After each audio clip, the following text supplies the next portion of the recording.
Everybody back here. It's been a great week. Been a very active week, and hoping everybody's staying safe.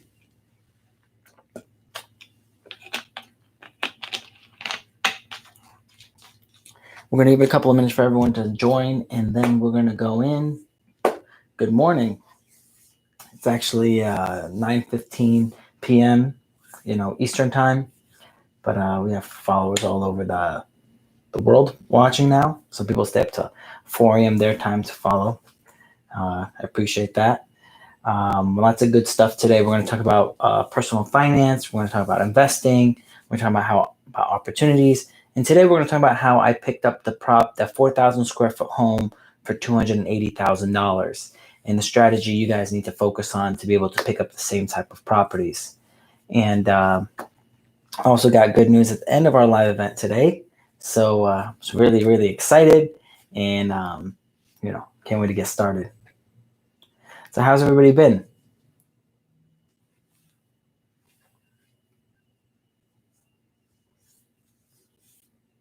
On my way to your office. Yep, it's an exciting place in this office, right? 9:15 at night, still working, but you got to do what you have to do to make things happen. So guys, let's get the questions prepared. Start submitting your questions in the question section, the paper plane. Send that out to your friends. Today's live topic, the question came in and says, what is today's live topic? Today's live topic is, how did I purchase that property for $280,000, the 4,000 square foot home? And how did I grab that property when there was a bunch of other people that wanted it? So a lot of those tips are going to be coming in today of all the little things that I did to pick up that type of property. So again, just so you guys know, on YouTube, I'm on live on YouTube as well. We got the new audio equipment, got the new video equipment. It's coming in very clean. So if you guys want a more crisp picture, feel free to jump on there. Let's see. What's next? So we're going to give it one more minute for everyone to kind of join, and we'll go from there. So, all right. So let's see. So again, submit your requests if you want to go live on IG. Submit your questions on YouTube. Questions on YouTube are answered first. Live requests on IG are answered second. People put in the comment section is going to answer third. And make sure you send a little paper plane to your friends so they can join us for this live event. All right. YouTube. Alan says, what's the process when you don't feel that the appraisal was correct? Hi, Master. So the process normally, if I feel the appraisal was not correct, I will, what you're going to do is you're going to get your own comps, and you're going to take your own comps and you're going to submit that to the bank. And then, especially if it's a kind of a commercial loan, you can send it to the bank's underwriting department to get a second opinion to see why you think it's not matching with the appraisal comes back. And a lot of times what I've noticed with appraisers is that when they're doing an appraisal, that appraisal isn't actually pulling the proper comps. So my properties, I own them in a section of town that within a few blocks, the properties go for over $300 a square foot. Now, if you move a few blocks over, the properties go for $250 a square foot, then $200, then $150, and so on, right? So if they're not pulling within a few blocks that are prime real estate, their appraisal is going to be off, their valuation is going to be off. So, and another issue is that when they're doing the appraisals, normally they'll only take sales within the last 3 months, maybe 6 months, max a year. But if you're within a few blocks, and that's where the prime real estate is, and those sales don't normally happen often because those people keep their properties for a long time, then the appraisal is not going to be able to follow his guidelines to be able to pull a comp. Because if the comp was sold, the last property was sold a year or 2 years ago, then you're going to have an issue. Well, the appraiser is going to have an issue, which then you have an issue. So again, they're kind of doing their job, but they don't know your neighborhood. So that's where you're going to have to come in with your comps, your explanation, your rationale, so the bank can actually do the same calculations that you came to determine what the valuation of the property is. That, Alan, is how you can try to change the appraisal that was received by the bank. So, great question. So, guys, I'm going to go into how I purchased this property. And if you missed it, I'll fill you in what happened. So, a few days ago, a property went up for sale. And that property was about 4,000 square feet. It's about 3,800 square feet in a downtown market that I buy in. And in that downtown market, the homes go for a lot of money, $200-$300 a square foot. Well, that property went up for sale for $77 a square foot, and a lot of the remodel work was already done. So one of the biggest things that I do and I constantly say is I know my market. So the second something comes up for sale, I am on it. I'm within like a minute, 2 minutes, I already can calculate in my mind if it's worth buying or not. So when I saw it come up for sale, it came up for sale. I saw it within maybe 10 minutes I called. So I called. I said, look, I want to buy the property. She said, well, I can't show you the property right now. I'm going to be going to another property and I can show it to you later. She's like, but if you need to go see it, just go check it out. I went in person, checked it out, called her. I said, look, I'm going to buy it. So within basically the first 10 minutes, I told her I was going to buy it. And when I called back and said I'm going to buy it again, she obviously wanted to work with me. Now, I showed that I knew what I was talking about. I was consistent with her regarding I was going to buy it. And the other point that really helps you is even if you're a realtor, tell them you want to use them as the realtor. So then they're representing the buyer and the seller, and you being the buyer. So they're more likely to use you or work with you because they're actually required to take care of you when they take you on as a client. So that's a way, even if you have your real estate license, if you have a great property, give up the commission, give up being the agent on that deal, and let them, let them represent you. So that way, you're able to get the deal. So obviously, going in strong, not having contingencies, having a short closing period. I would close in 2 weeks. I said I would close in cash. So if you close in cash, you can close with cash or hard money, as long as you close in 2 weeks. And then non-refundable deposit. I didn't make it a huge deposit. Now, again, the sound of non-refundable deposit is good enough. So what I'd said is I'd give them $1,000 non-refundable deposit, and I waive inspections. Now, I'm still going to do an inspection, but if it doesn't come back the way I would like it, all I lost was $1,000. I didn't lose that much money, but if it comes out good, I have a significant gain. Now, if you're wondering, hey, what was the issue for this property that could sell for $600,000 to $800,000? How did you get it for $280,000? What was their issue? Well, the good news is the people before they redid the wiring, redid the plumbing, redid a lot of the roof. They redid the AC system. They put in new AC systems. So what they didn't do is they didn't do the foundation. It's a 1925 home. And these 1925 homes in Florida, they're on pillar systems. So when you have this pillar system and the weight of a 2-story house is on here, as time goes on, it sinks.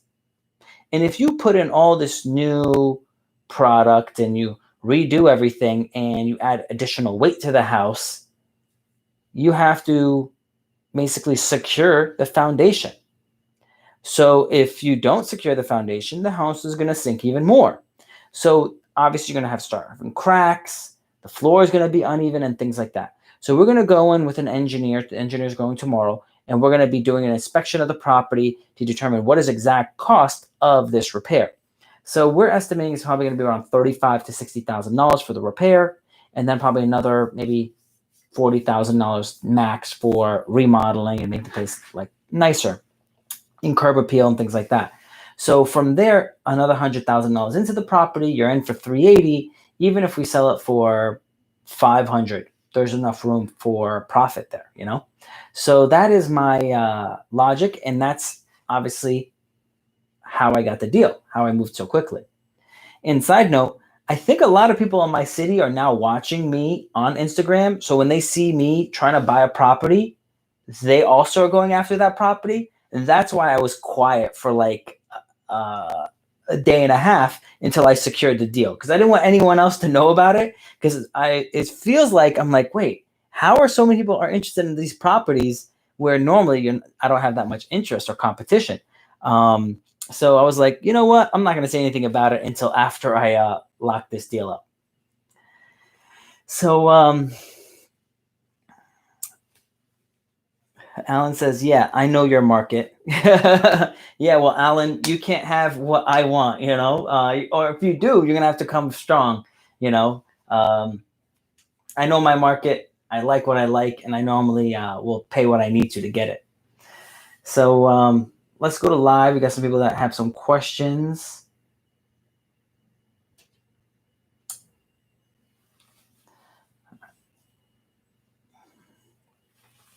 All right, so this is not working.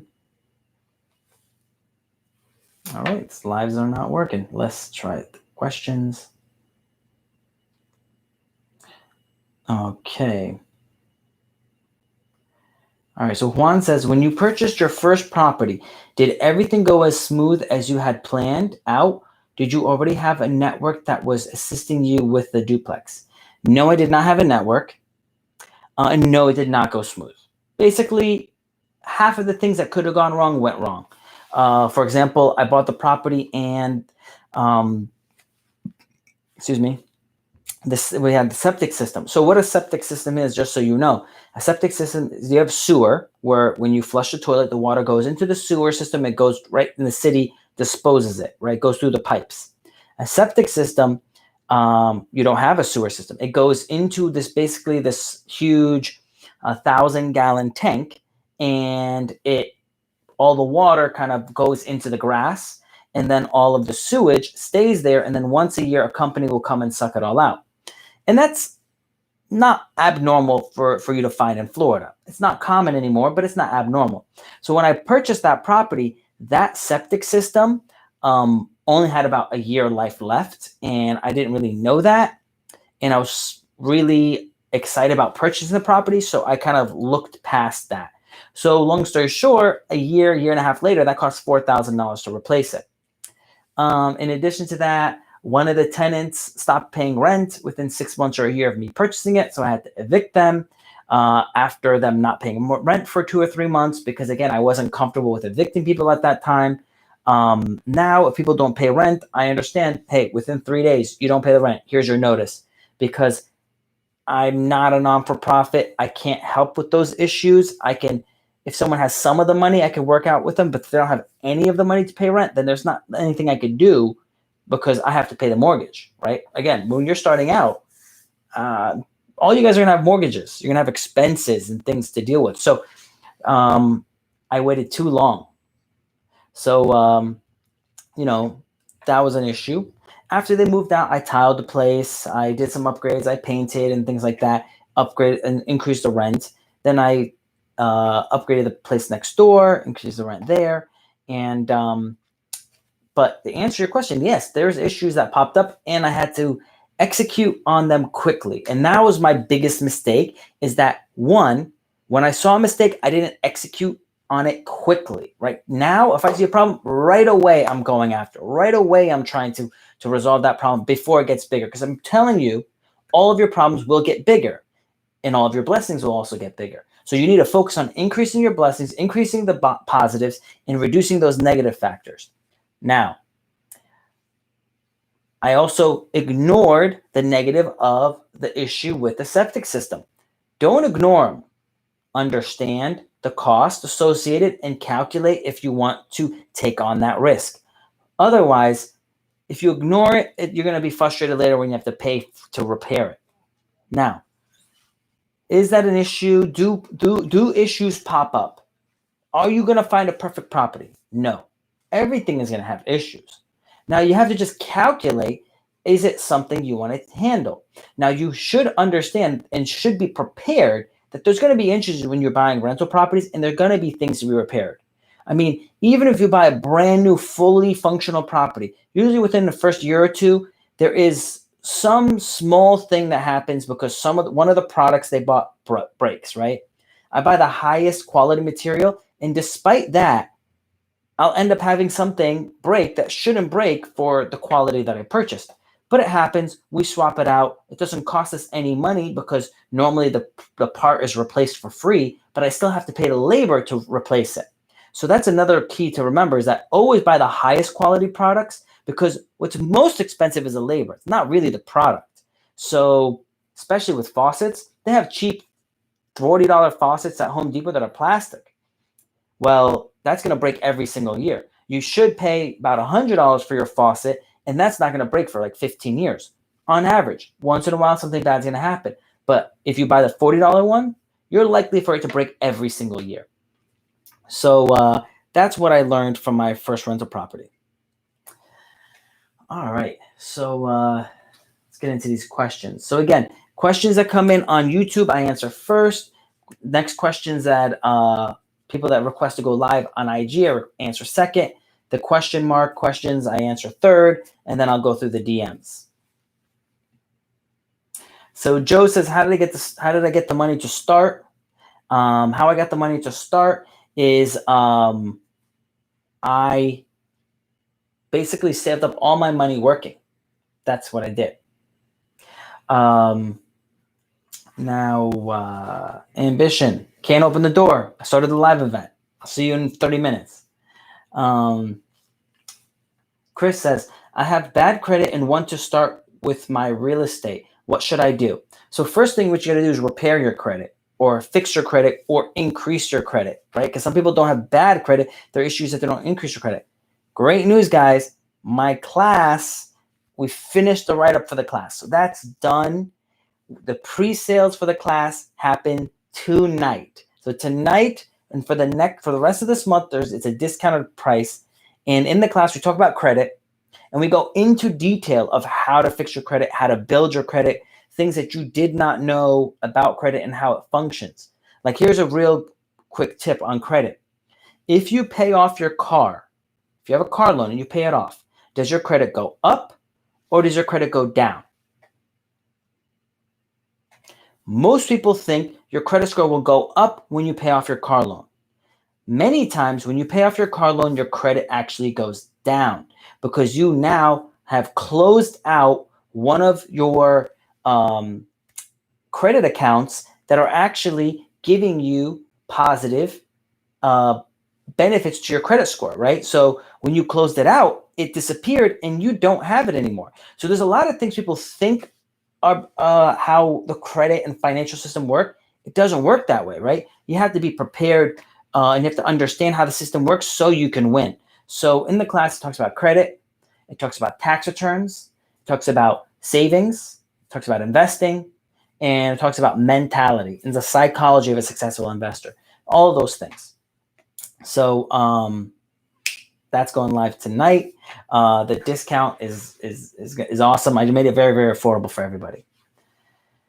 So Elite says, instead of buying properties, why don't you buy some hair? Ha, ha, ha, ha. Actually, I have a lot of hair, if you've noticed that. I just choose not to keep it long. This year, I decided I was going to shave off all my hair in the beginning of the year because I got a lot of things coming. My mortgage company is almost open. I have obviously the insurance agency, I have the accounting firm, I have the real estate investment company. So between all those different companies, and I'm starting to do competing in Wing Chun and powerlifting again. So between all the things I'm doing in my life, I don't have time to brush my hair in the morning. I was like, go, go, go. How do you get around personal DTI limit? Go commercial loan? Well, DTI, even on a commercial loan, is you're still gonna have debt to income ratio in your on commercial loans because they do a debt coverage ratio in a global debt coverage ratio. So maybe in that specific asset you can't help with a DTI, but global, they're going to check your global debt, and if that doesn't help, then it doesn't help. Now, what's probably having your issue with your debt to income ratio is you're probably preparing your taxes wrong. That's what I see. Another common issue where people have DTI issues. You're doing your taxes wrong, and that kind of is covered in the course as well. Now, with your taxes, most people just don't do it the easy way. They don't do it the advanced way that sets them up to be able to continually get more loans from the bank. Or your other issue is that you're not buying a property that you should be buying, because if your property is not bringing you in enough money, then it's probably not. It might not be a good deal. So those are probably one of the two reasons: either the property is not a good enough deal, or you are doing your taxes wrong. Which a lot of times those are two extremely common issues. I agree with you. I have no understanding why my head looks so shiny right now. Peter says, I had a realtor reject me when I asked for a dual agency, laugh out loud. Do you think that is worth getting a real estate license in a seller's market where you probably won't get it cheaper? Peter, you can always get it cheaper. And there's good deals in the up market, down market, left and right. Okay. So, and in bad markets, when say it's a bad market and you go to the realtor, right? You go to the realtor, the listing agent. Even in a bad market, you can go to them and say, hey, if you want to sell this deal, I want to buy it at this price. And then eventually what might happen is the seller will say, I don't want to sell it below X dollars. And if that realtor is making 6% on that deal, they're probably going to say, you know what, since I'm doing both sides of the deal, I'll take 3%. Let's just get this deal done, and I'll give you a credit for that 3%. So you don't have to be an agent to get that discount and to save that 3%. You don't have to go through the hassle and get the license. So I do not have a license. I've never had a license, and I've never found a need for a license because there's enough good realtors out there that if they find me a deal, yo, you deserve your money. And if I find a deal and you're the listing agent and it's not selling, then hey, let's work out a deal where you can make your commission by getting it sold. I'll buy it. But I need to get at this price for it to make sense. So there's a way to find a win for everybody. And if you find a win for everybody, you're going to have more deals, right? You're going to close more deals. So if you win, the seller wins, the realtor wins, everybody wins, right? So you have to just find that situation. Worst joke ever. I don't remember which joke, but okay.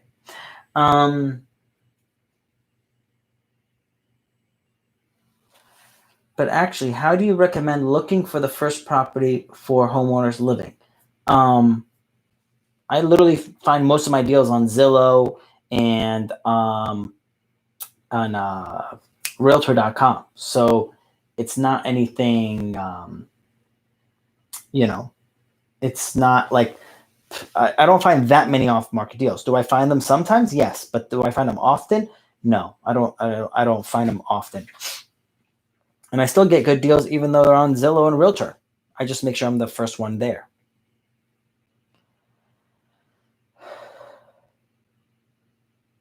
All right, I'm trying to go live, but it's all black. Okay. All right. So the worst joke ever, the person who told you to buy hair. So corny. Yep. Candy Apple says, yeah, that hair person was a hater. There's haters everywhere. What are you going to do about that? Can I participate for free? As I am from Sardinia, Europe, and a lot of U.S. rules cannot be used here. So the concepts that I'm teaching work everywhere, right? You're not limited by what country you're in or by this concept, right? Like this is another good example that I try to use is that, for example, used cars. In any country, you can find a car that is used and purchase it at a low price from the seller. And then you can fix that car up, clean it up, maybe fix whatever issues are with the car, and resell it for a higher price if you bought the property at the right bought the car at the right price. The same thing with real estate. If you buy the property at the right price, you make your money in the buy.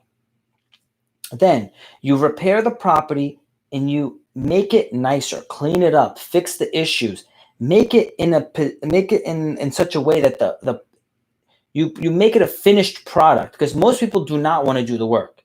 I know my followers want to do the work. They want to make the money to add the value. But most people don't want to do the work. And that's why you're going to make the money. So people are like, well, Pascal, I don't get it. If it was so easy and there was so much money, why doesn't everybody do it?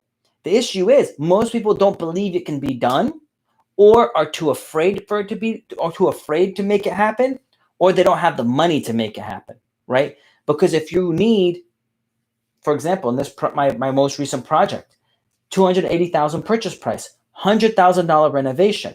Most people don't have the money or are too scared to handle the issues that this property has. So why is there so much profit? But because there's big issues and a big fear, you get more profit for that risk.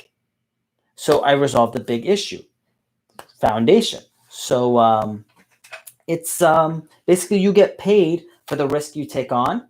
And if there's less people willing to do it, then the more money you're going to make. All right. So I got some questions here on YouTube. Be Enlightened says, how can we follow your recommendations and invest in gold? Is there any options through Investment Guard or Robinhood app, etc.? So you can, the two I'm looking at is I buy the ticker GOLD, which is a company that mines gold. And the other one is a Spider, which is GLD. And that's a gold spider. And those are the two options. Now, the GLD is more conservative option, but there with more conservative options, you probably have a less likelihood for an upside, but also less likelihood of a downside. Where GOLD is investing in a company, so you have, options for a larger upside and also a larger downside. So, invest wisely, do your own research, and see what works for you. But personally, I'm going to buy both. So, all right, great questions, guys. Thanks for all the likes. Thanks for all the love on IG and on YouTube. Thanks for all the thumbs up. I really appreciate you guys sharing all this information and for the feedback and interactions. And also all the positive feedback regarding the new carousels on the IG page.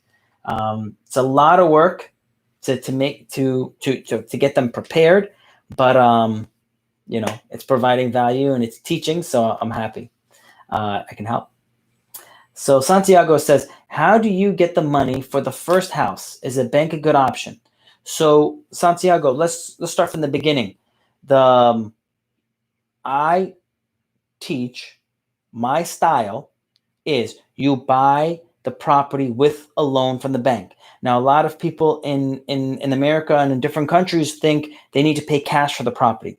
I do not encourage that, right? I encourage getting a conservative loan and making sure the property's cash flowing properly, and using that debt to help increase your cash on cash return. Now, how do you come up with a down payment? Normally, you're going to work, do some type of side hustle, and build up the money, do a few other small investments, invest in gold, invest in silver, invest in different type of, I used to invest in like comic books and baseball cards and Pokemon cards, and I used to flip them and make money. So there's a lot of different side hustles you can do. You can, if you're a kid, I used to mow lawn for money, right? So it doesn't matter how you make your money, but you have to find a way to make money, save it, and then reinvest it, right? Another great way to make money if you're really tight on money is buy a pressure washer and pressure wash people's homes. You can usually get $50 to $150, if not more, to pressure wash someone's house or driveway. So there's a lot of opportunities to make money. Another one is to cut lawn. You can get a used lawnmower for $100, and you can get probably $25 a lawn. So in one day, you can make $200, $300. So there's a lot of options out there. All right, another question on YouTube says, if you do a cash out refinance, does the bank change the amount of money you pay a month, or do they add more payment, increase the years of your loan? So, Michelle, like there's all of those factors can happen, right? So it really depends. Now, if you get a larger loan, I mean you take cash out, so now your loan is larger.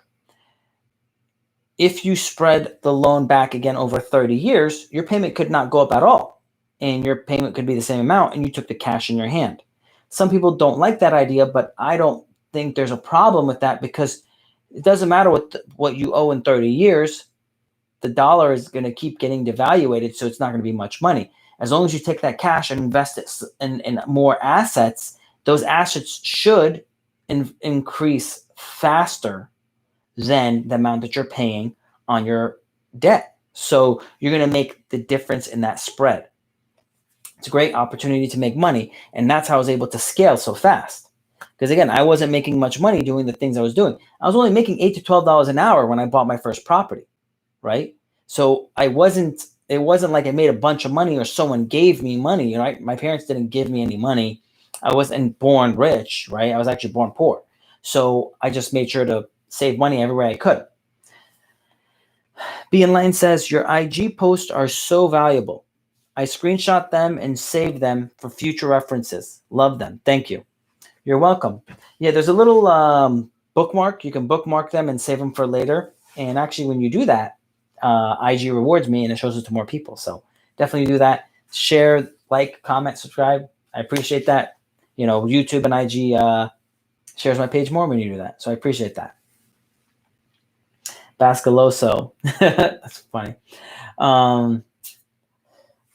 So Ola says, how do I invest in stock market? How can I predict the stock's future? So one, you have to learn how to study and read financial statements. So when you have a base knowledge in accounting, you can be able to study a financial statement and be able to see, okay, this is what their balance sheet is. This is how much money they have. This is how much debt they have.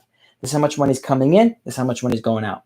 When you do that, you can basically, after looking at enough companies, I'm going to say a few hundred, you're going to start understanding what those numbers mean and if that's healthy.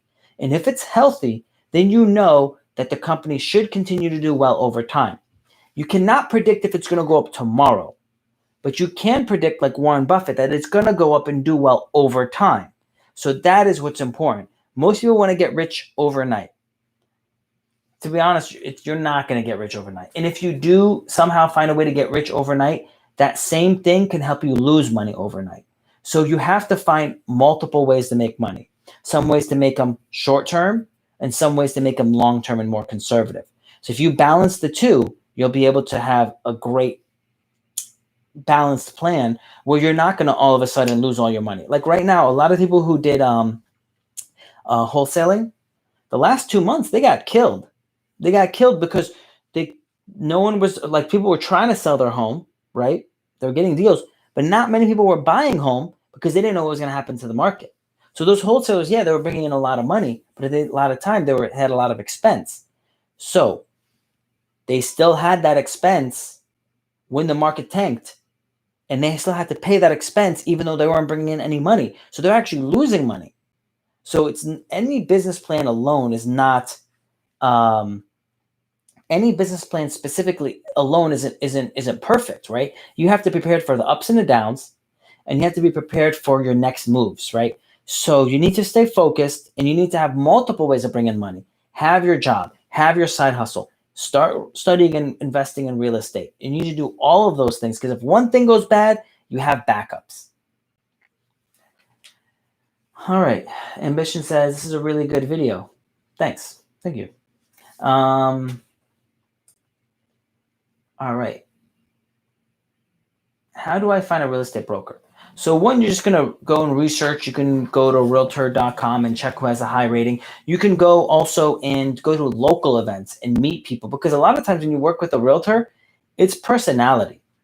To be honest, this is a people person business. So if you don't work well together, probably not a good relationship, because you need to have, it's a relationship, right? Like if real estate seems like a single player game, but it's really not. It's a team sport. So you need a realtor that's really going to be on the side, that's really going to spend time looking to find you deals. And that's another way how you're going to learn, because when they start looking for deals, they're going to be able to give you advice to say, you don't want that neighborhood. You want this neighborhood. This neighborhood looks good now, but really has these problems. They're going to be able to tell you those and get and fill you in on those little details. Excuse me.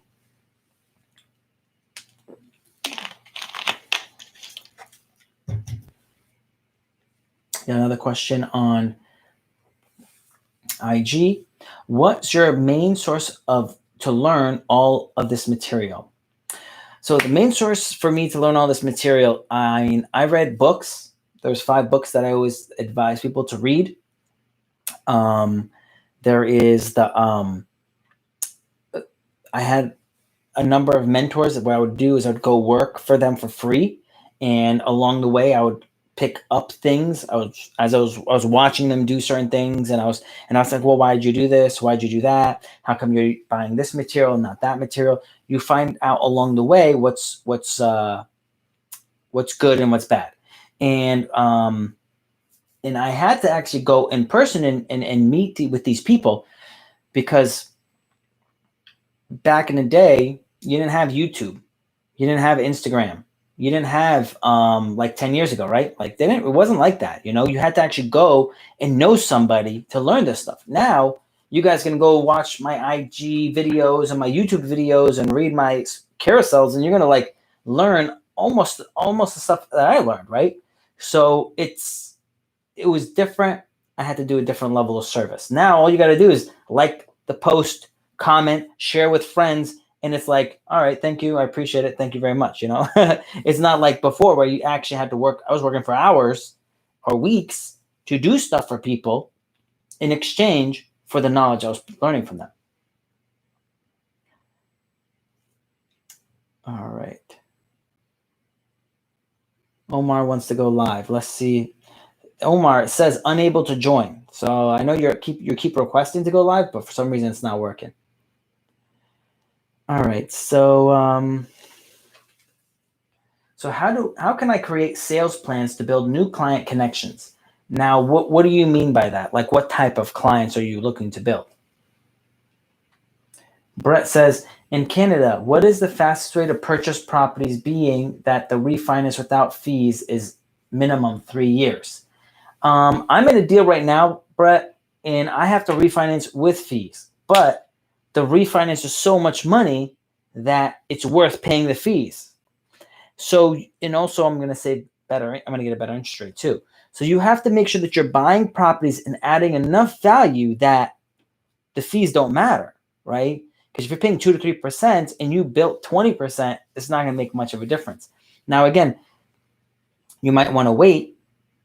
You might want to try to get a line of credit so you can avoid fees. That's another option, is if you get a line of credit, you don't have to refinance your first loan. So you should be able to avoid fees as well from that way.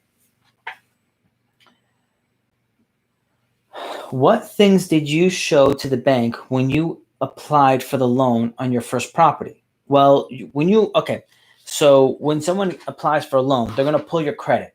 So in the course, it covers all the things you're going to need to buy your first deal or buy your first investment property. So you're going to have good credit. And it talks about how to build up your credit. In the course, it talks about your tax returns and how your tax returns need to look so it looks good to the bank, right?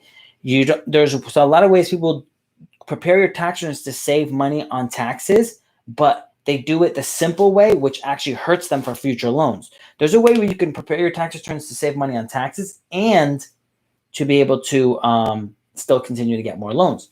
So, and you need to have proper amount of money in your checking account, and it needs to be in there for a certain amount of time. Otherwise, they're not going to count that money. Next part, they're going to look at your consistency of income. So what is your job? What is your income source and how consistent is it? So there's a way for you to handle your finances and handle your tax return to show your consistency of income. I have some people that I've been working with, and they switch they have the income is the same, but the way that they file their tax return changes like every year to 2 years, and it looks really bad and it looks very inconsistent, even though their income is from the same source. So I'm like, why are you doing this? You have to just stop switching things. You need to keep it consistent. And if it's not, because remember, when you're getting a mortgage, you're getting a consistent loan payment. What the bank wants to see is you having consistent income to cover that payment, which is income from a job, income from a consistent business, and income from long-term rental property, right? That's why a lot of banks that offer the best interest rate with the least amount of down payment do not like short-term rentals like Airbnb. Excuse me. So, do you think a real estate license is essential for flipping houses? No, you do not need a real estate license at all to flip houses. I don't have a license, never had a license, and I flip houses. I also buy and hold long term, and you're not required to have a license. I've also bought properties from homeowners directly, and we had no real estate agent involved in the transaction at all. So you do not need a license.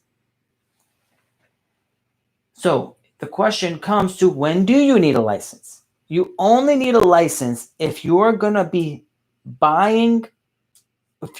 assisting someone to buy a property for a fee, or you're going to be selling a property for someone for a fee.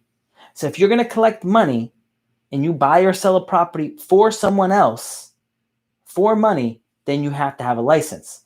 But if you're basically doing it for free, like hey, if you're helping your brother, your sister, your cousin, your father, and you're advising them along the way, then you don't need a license because you're not getting paid for it. Question came in on YouTube. It says, I made a few upgrades to my house. New floors, new boiler, fresh paint, added Mitsubishi mini wall units. Should I get the property reappraised before I refi? So Michelle, you're required to get the property reappraised before you refi. They're not going to refi you without an appraisal. So it's not even a choice. They're gonna require that, and then you're gonna have to pay the cost of the refinance. So good job on your upgrades. So all right, let's go back into the questions. Got a lot of questions here on IG. Santiago says, is it better to invest in a house or an apartment? It is better to invest in a 4-unit property, minimum a 2-unit property. When the market goes down, and the market's going to go down in a year, it's going to actually consistently go down, but in a year to 24 months, it's going to be a significant drop. You're going to see condos are going to take the biggest hit. Condos take the biggest hit, then townhouses, then single-family homes. After that, it's duplex, triplex, quadplex. So the more units you have, the less likely you're going to be affected in a downturn.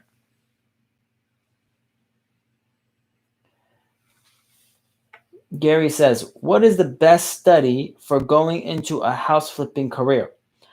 Basically, what I did is I actually went online and I saw what the property sold for before it was remodeled. And then I saw what it was sold for after. So I knew what the difference was.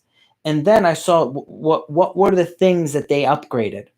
I then went and did a little bit of research to see what does it cost to upgrade those items. Now, the faster way is to look within the same neighborhood. Now, if you see within the same neighborhood, one home sold for $300,000, another one sold for $400,000, go and look at the pictures inside, right? It's a lot easier now because we have the internet. Before I didn't have that, right? I didn't have that luxury 10, 15 years ago. We didn't have those websites that gave us all that information. So when you're doing that research, you're going to see, well, why did that home sell for $300 and this one sold for $400?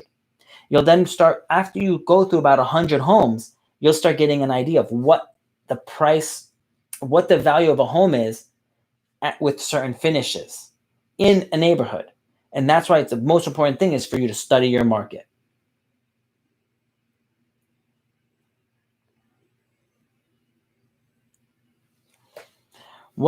is the main source of your learning all of this? So reading the book gave me some knowledge. Getting the mentors, watching the videos, bought some courses. It's like it's not one thing, right? Like there is no one thing that teaches. And then at the same time, meeting people in person, learning from them, making mistakes and learning from your pocket, right? You lose money, you're going to learn very fast. All right. Do you advise taking a real estate course? Like, do I advise people getting a real estate license? No, it's not necessary. Is there some courses out there that can teach you? Yeah, you can get some courses online to teach you. There's books, there's videos. A lot of information is free. A lot of information is free. When you're trying to get a detailed plan, that's usually when it starts not becoming free because it takes so much time to give out that detailed plan. But when you're talking about like a bunch of videos, and you can probably glue it all together by watching a whole bunch of YouTube videos.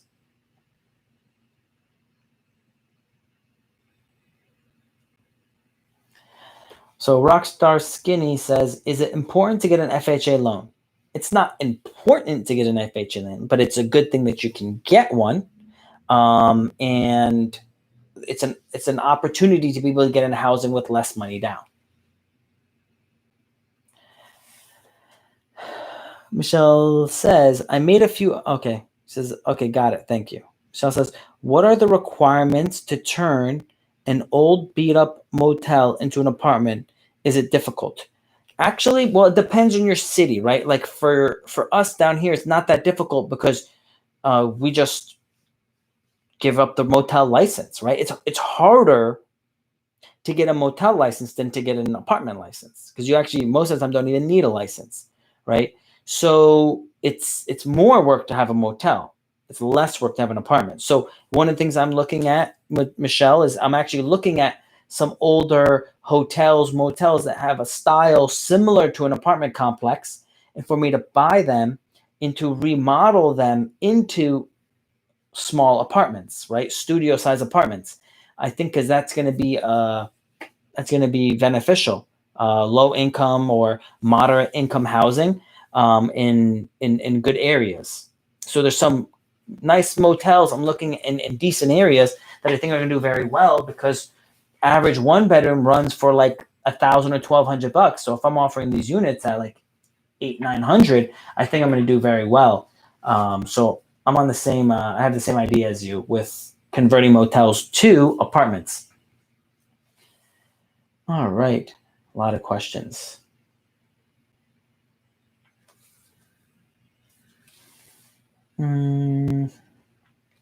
All right. Do you invest in equity? If yes, then how much percent of your income?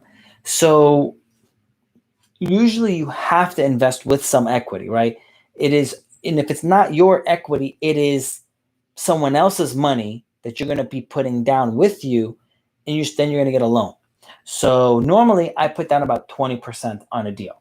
So sometimes I could put down less, right? It depends on the situation, but normally I'm in for about 25% of the deal for purchase plus renovations.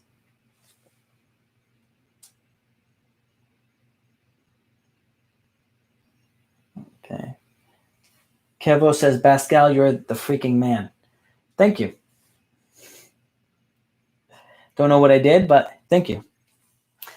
All right. Michelle says, what are your requirements? Da, da, da, da. She said New York. So Michelle, I don't really know the New York market that well. New York is a different animal than Florida. It has significantly more rules. New York is a tough. I wouldn't rent, me personally, right? I wouldn't rent in New York. If I left Florida or if I invested outside of Florida, I would probably invest in Texas or Arizona or Georgia. I think Florida is the best market to invest in, but again, I'm maybe a little biased, but I wouldn't it's really a tenant friendly state. I mean, I hear stories all the time where tenant stays in the property for 9 months and not pays a rent and it doesn't pay rent. So that I don't like that. In Florida, if someone doesn't pay the rent within 3 weeks, they're out. So Santiago says, in average, how much do you normally spend remodeling a house? So Santiago, the raising isn't an average, right? Just think of it this way, though. The more I have to spend to remodel a house, the less I'm going to pay for it. And not if I have to spend, say, 50,000 to remodel a house, I don't pay 50,000 less. I'll pay $75,000 less.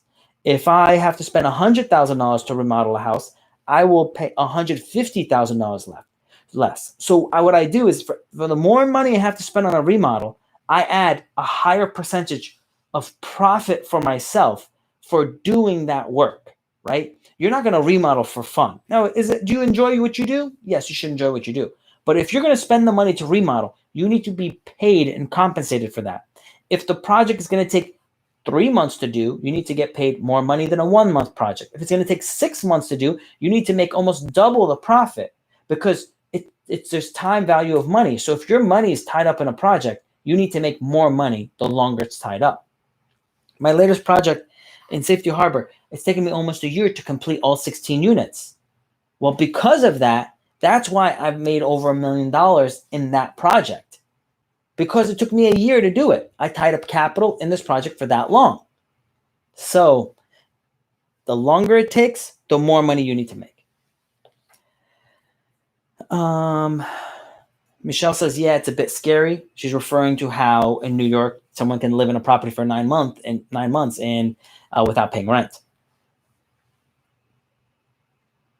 Okay. El Chapor says, turned first home into a rental property, making 6% and his equity. Plan on live in second home long term. Just refinance. No equity pulled. California. Next move to keep growing wealth. Okay, so what I would say is if you're only making 6% on that house, I'd probably just sell it. I'd get rid of it because the market's going to tank, and that's not a lot of money to make on your investment. So I'd probably sell the property, take your money out. If you've lived in it for the last 2 years of the last 5, if you lived in it for 2 years if you lived in it for 2 years of the last 5 years, if you sell the property for a profit, you won't have to pay the tax. Up to a $250,000 profit for a single individual and a $500,000 profit for a married couple. Okay? The Trillis says, you're going to be a billionaire before 50, Baschio. Facts. Gnarly says, why do you think 12 to 24 months instead of now? So is it some going to happen now? Yes. Why we see more foreclosures now? Those foreclosures now were started 9 months ago. Okay? So those foreclosures you're seeing today and the distressed properties and the short sales you're seeing today started 9 months ago. They're not even Corona related. That's why 9 months ago I came out with my video saying we're going to have the market's going to go down end of 2020, 2021. So I was preparing for this. Now, I did not know Corona was going to happen. And Corona didn't even need to happen for the market to go down. We had so many issues within our own economy that caused it to go down. Corona was just the camel that broke the straw that broke the camel's back.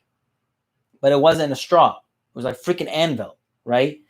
And 70% of Americans could not cover a $400 emergency. This is not a $400 emergency. This is a $4,000 emergency, right? If not more. So most people didn't have a savings. That was a problem. We had lowest unemployment in like history, and no one had any money saved. Doesn't make any sense. Car debt is on a record high. Credit card debt, record high. School debt, record high. So there's a problem. That's not healthy, right? So it's kind of like going to a doctor and a doctor saying, hey guys, if you don't change the way you're acting and eating and living, you're going to have a heart attack. And then a person has a heart attack. Can the doctor tell you what day you're going to have a heart attack? They don't know that, but they can tell you the way you're living isn't healthy and you're going to end up paying for it later. And that is what I saw 9 months ago and 2 years ago, and saying, hey, things are not going right. This economy is unhealthy. We're not functioning properly. We're going to have to pay for this later. And we're going to pay for it. Now, why 12 to 24 months? Because they have right now, through the stimulus program, you can defer your mortgage for 12 months. after the 12 months, if you don't have a job, how are you going to pay your mortgage? And you can put that to the end of your mortgage. But if you have no job, they're not going to work out a payment plan for you. You have to have some source of income. So at that point, they're not going to work out a payment plan for you. You're going to lose the house. They're going to lose the house. Then obviously they're out. Most businesses, or not most, many small businesses are not going to reopen. They did not have the money to survive. And most of the hard hit businesses didn't get money to survive. The businesses that were the hardest hit did not receive money from the government to make it. And then if they did, they had to wait almost a month to get it, but the bills were still due. And then on top of that, they have their personal bills due. So a lot of small businesses, and most people in America work for small businesses, are going to go under. So there's going to be a significant ripple effect in our economy based off of the problems that happened today. And it's not going to recover quickly. It's going to take 2 years. Also, lending is going to suffer because when OPEC got into a fight with Russia, that's why the oil prices fell. When they got into a fight, they caused the oil prices to drop. When oil prices dropped, all the American oil producers basically suffered, and many of them went out of business. Well, you know how we had the subprime mortgage crisis? Well, we don't have that now, but what we do have is a lending crisis where all these banks gave billions of dollars to these oil producers thinking it was a safe bet, and it wasn't. And now all those oil producers went under and they owe that money. And now all these banks are kind of running, trying to figure out how they're going to cover these losses. So we have many, many, many issues that are like problems on all levels of our financial system. So that is why we're going to go down. That's why there's going to be a double dip in the stock market. That's why gold's going to go up. And that's why there's going to be an opportunity for people to buy. So, and that's why I honestly also rushed to finish my course, because I'm like, all right, if people have my course, they should be able to study enough and learn enough. So when deals come in 12 to 24 months, they're prepared financially with their credit, their taxes, their savings, and psychologically, mentally prepared to be able to buy these deals, and they'll be prepared for it. All right, on YouTube, Be Enlightened says, what is your opinion on accepting Section 8 on a property, especially in these times where there's a lot of unemployment and government money is certain? I have many Section 8 tenants. Now, some people would think, oh, Section 8 is only for bad neighborhoods. No, I have Section 8 tenants in some of the best neighborhoods. And most of these tenants are old, retired people that just don't have enough money to cover their bills. So they're like 70, 80-year-old ladies that pay $1,000 a month for a one-bedroom in a downtown area, which is a lot of money for Florida, right? Like, that's a lot of money. Especially my one-bedrooms are like 400 or 500 square feet. Now, they love them because they're in like the heart of downtown. It's a beautiful area, and it's guaranteed money from the government. So I'm bringing in a month like $8,000 a month that's guaranteed. So when people are like, oh man, rental properties, there's a problem with getting money in and the hard times and people not paying rent. Well, when almost half of the money I bring in is from the government and it's guaranteed direct deposit every month, it's obviously not that big of a deal being a landlord. Now there is other problems because, again, some of these downtown areas that have great appreciation value and you can make very good money on your rent, they also have a lot of people that rent from you that are waitresses and bartenders and things of those industries which were hurt when the market went down. So you kind of have to be prepared that for the good and the bad. But overall, last month was actually really good. I mean, some people weren't able to pay, but it wasn't a big deal, right? It happens. This next month is going to be even better, and the following month is better. So if you're prepared to handle it and you don't freak out, you'll be able to, figure things out and move on. So Next Door Sand says, so I'm getting ready to invest in a fourplex. Do you recommend to buy now or wait a few months because of the whole pandemic situation? So Sand, If it's not an amazing deal, don't buy it. If it's not an amazing deal, if your cash on cash return isn't almost 20%, don't buy it. Okay? The deals in 12 to 24 months are going to be awesome. So unless you're getting a great deal, don't buy it. That's my opinion. Michelle says, how do you feel about knocking down an abandoned, non-salvageable property and rebuilding? Or is that better, easier to build a beat up property and fix it? So, like, for example, in New York and New Jersey, that style is more profitable to buy a property, bulldoze it, and build a new property, and you can get a lot more money for it, right? That style works. In Florida, that doesn't really work that well. And time-wise, when you're rebuilding a property and you said you're a year into the project, you have to make a certain amount of money on that project to justify your time. Normally, I don't find many deals that will give you the return on investment necessary for the time and equity invested in to make that project to complete the project. So basically, the money's not there, is what I'm saying. You're not making enough money to do it. I'm not saying you won't. I'm saying on average, I have not found many deals that are profitable enough. I found the profitable deals are buying properties that are beat up, doing value add, increasing the rents, then doing a refinance, cashing out, and your return on investment is a lot higher, especially if you pull out all the money you had in the deal. So, because then your basically return is infinite, right? Because you have no money in the deal. All right, so let's see if the live works this time. Unable to join again. All right,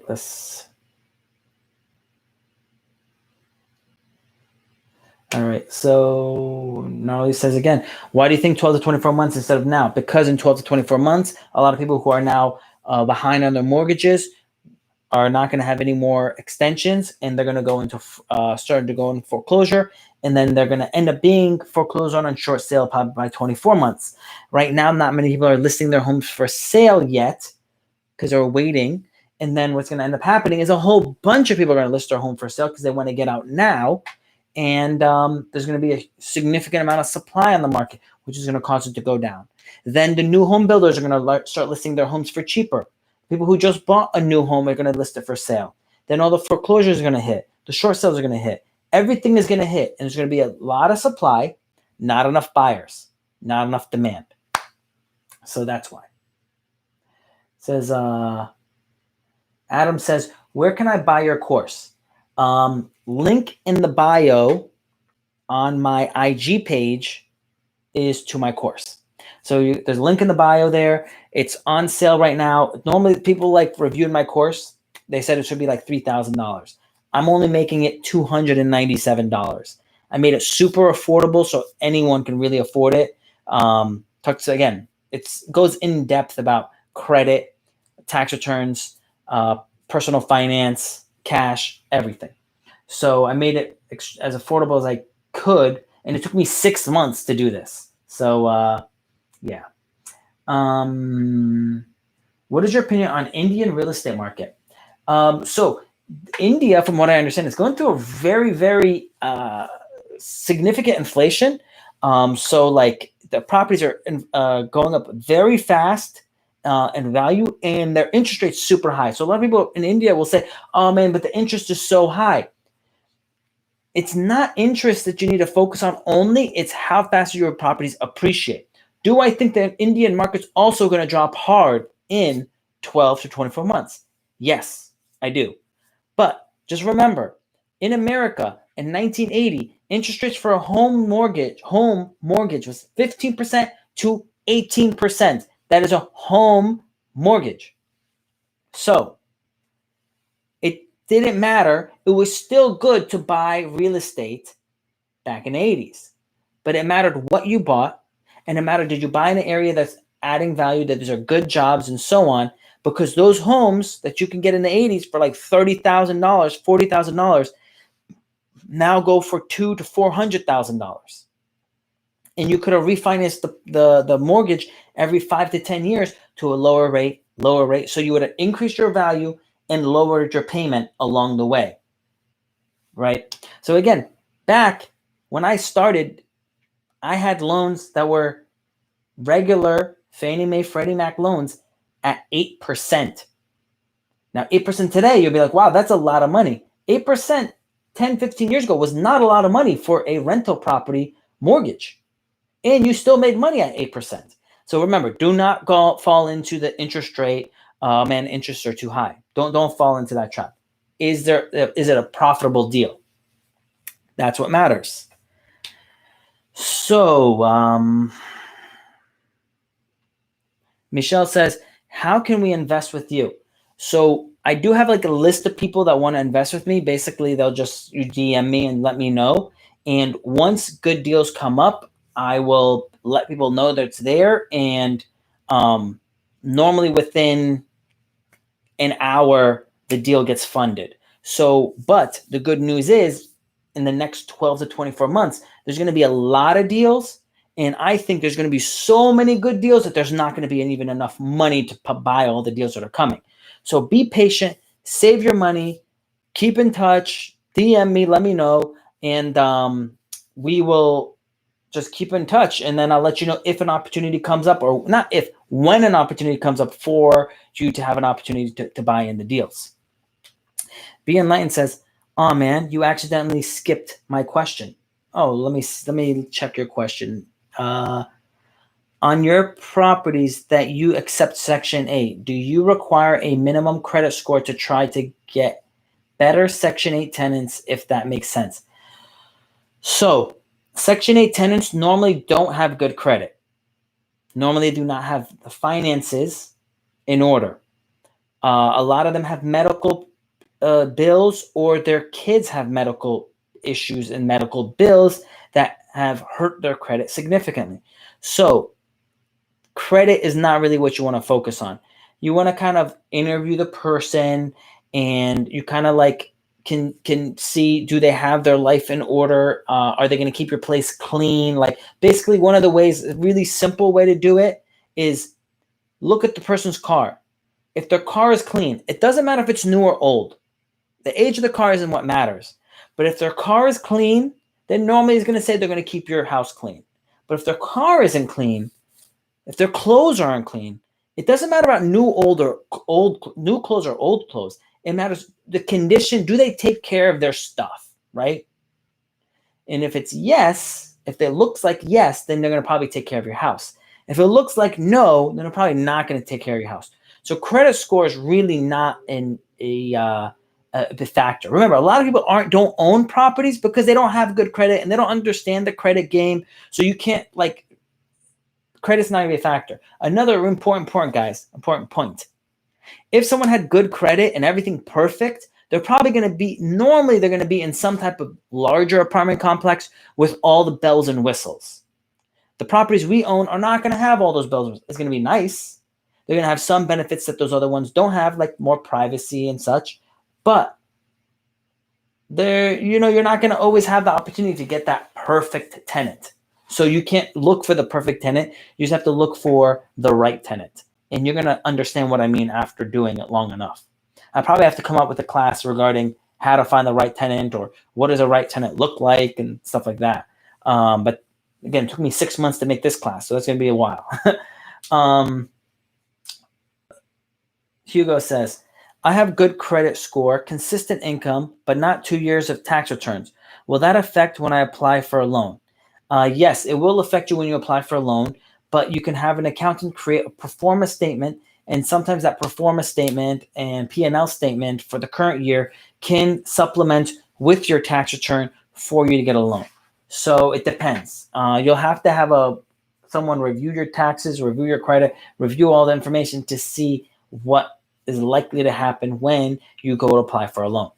If you're in Florida, again, I'm going to have my company, my lending company is going to be up for residential lending. We currently do commercial lending and hard money lending, but residential lending, 1 to 4 units, 3.5% down, 5, 10% down, those type of loans with the lower interest rates, 3.5% interest, those type of loans, that's not going to be for another 3 months. So that's what I'm working on now. Thanks, Randy. Randy says always the best information.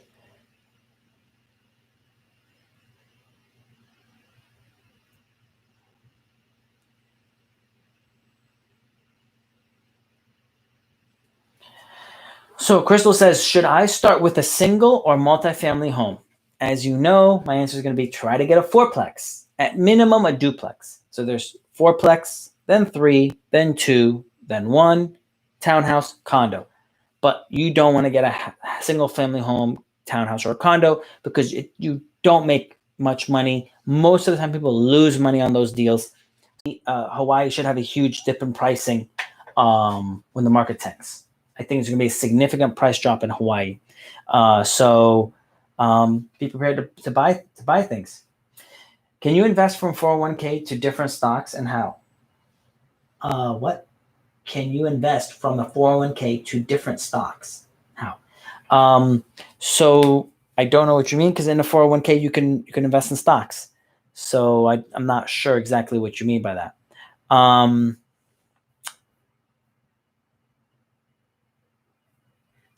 One second. Everybody on YouTube, can you tell me, are you seeing everything? Okay, you can see me, you can hear me fine, right? Just wanted to make sure.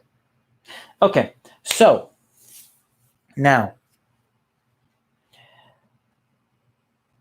one of the things now I have available is that you can move your money. If you can move money out of your 401k, because a lot of times you can do an in-service withdrawal and transfer into an IRA, you're able to use your IRA to invest into a real estate fund. So that's available as well.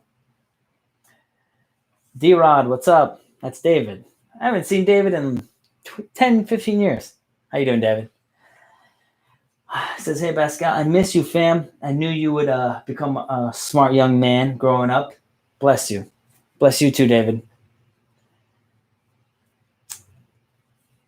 David, you remember the apartment complex we used to live in? I ended up buying a bunch of duplex behind that complex where it used to be run down. Now it's slowly going to get better. I bought a bunch there. Right by where they converted a mobile home park into these high-end townhouses right on the water.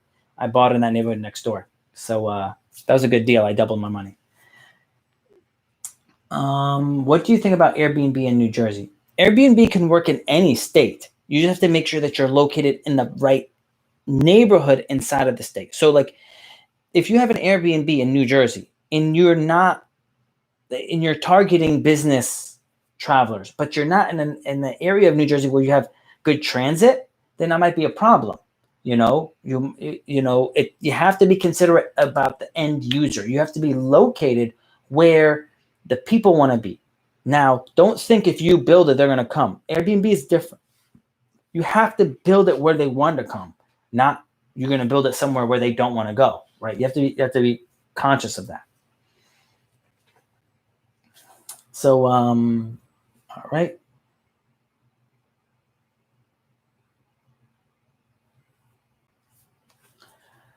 So Danny says, what do you mean when you say cash on cash return? So cash on cash return is really important because a lot of people will look at cap rate, but cap rate doesn't matter as much compared to cash on cash return initially and then cash on cash return after investment or after renovations. What that means is if you put down $100,000, how much are you going to make every year from rent after all expenses with the $100,000 investment? So if you make $20,000 a year on a property that you put $100,000 cash down on, that's a 20% cash on cash return. That's very good. A lot of people tell me they're only making about 6 to 8%. That's very bad. I mean, people that invest with me make 8% cash on cash return and they do nothing.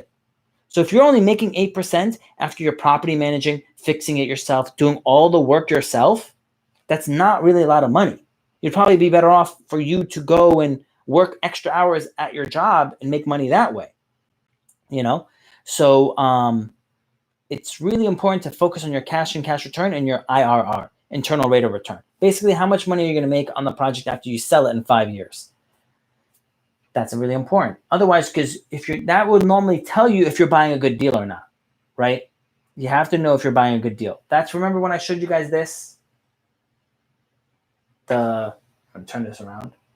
When I showed you guys the board, that's showing how I calculated the rate of return. And you have to basically know what the rate of return is for it to justify the purchase, right? You don't want to spend $100,000 for nothing, and not make any money. We enjoy what we're doing, but we want to make money. So I don't really suggest investing money in stocks. The question is, what stocks do you suggest to invest in? I don't suggest investing in stocks. I think it loses your focus because you're going to be constantly focused on checking the stocks and like my last post. I don't check the stock market because if I did, I would have lost that deal. I bought the 4,000 square foot house for $280,000 in the downtown Safety Harbor.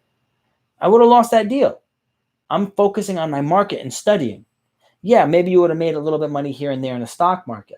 Very likely. But if you're studying your market, you're going to be able to go and jump and buy a good deal because you're knowing what's happening. If you focus on the stock market now, and then you start focusing on the real estate market in 8 months because you heard someone say, hey, it's a good deal to start buying real estate again. All right. Now, you haven't realized in 8 months that the house have naturally dropped 10%. So you're going to find a home that's dropped or a property that's dropped 5%. And you're like, wow, it's a great deal. It's 5% less than it was before. I'm going to buy it.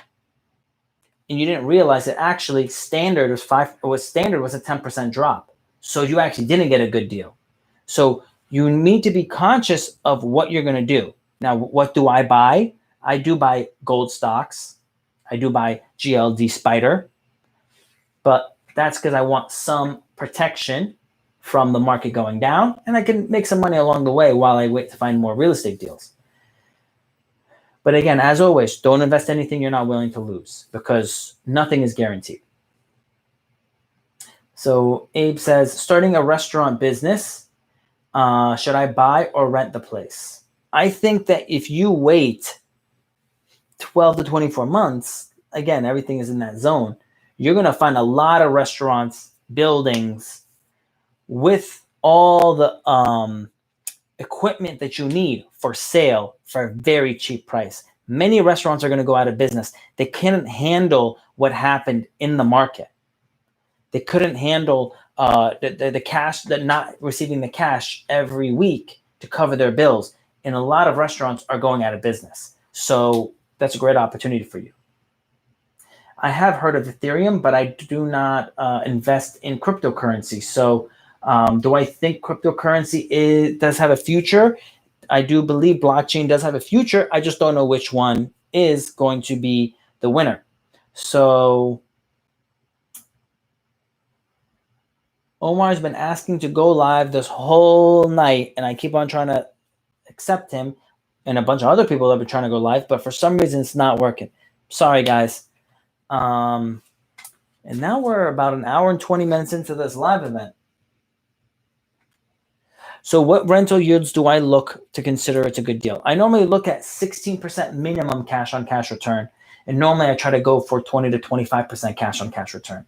I mean, it has be enough money for me to do it. But again, I was doing it with my own money for the longest time. So unless I made a ton of money, it wasn't worth my time. I only want to find great deals. On top of that, now about a month ago, I started to do deals with investors. So if I need to make sure I'm making enough money to do all the work, and my investor's making money for putting up the money, we both got to make money. So unless I'm getting that type of deal, I'm not really interested. My area doesn't have many multifamily properties. What would be the best next thing to buy? Edward, there's not many multi-properties in my area either. It's extremely rare to find a multi-unit property in the areas that I buy in. Extremely rare. If it goes up for sale, it's sold that day. That's why the other properties I buy, most of them I buy within the hour, if not minutes of them going on the market. That's why you have to study your market and you have to be focused all the time and not get distracted by anything else. Otherwise, you're not going to be able to compete because other people are like, well, how did you get that deal? I wanted that deal. Well, because I'm focused more than you are, not because I have a higher skill set, but in the sense of I'm also know my market probably better than most people do as well. So when I see it, I buy it. And that's it. Do you buy real gold? I buy real gold when I can find real gold. Real gold's really hard to find right now. I buy silver coins as well. I have a bunch of collectible coins. I think I posted that. I was actually showed you guys this Saturday. So, guys, it was the live event was great, and officially tonight, right now, you can go onto my IG page, and the link on my bio is you're available to pre-order my course. Right now, it's like a $3,000 course. It's on sale for $297. So this is a limited time offer. It's going to be probably going to do this for like the rest of this month. It's going to be released June 1st, and take it while you can get it. You're going to learn a lot. So, guys, will I take a vaccine when available? No. I don't. That's not my thing. I really don't take medicine. I kind of like build up my own immune system. Guys, it's been great. I appreciate all the love, and I appreciate all the positive feedback, all the likes, all the comments, all the shares. I see how many times you're sharing my stuff. I appreciate it. And, that's what kind of motivated me also to make this class. It took me 6 months to make it. I know you guys have been asking a lot for it, but it took me 6 months to make it. It's finally here. Link is in the bio. You guys have a great night. God bless. I'll see you guys next time.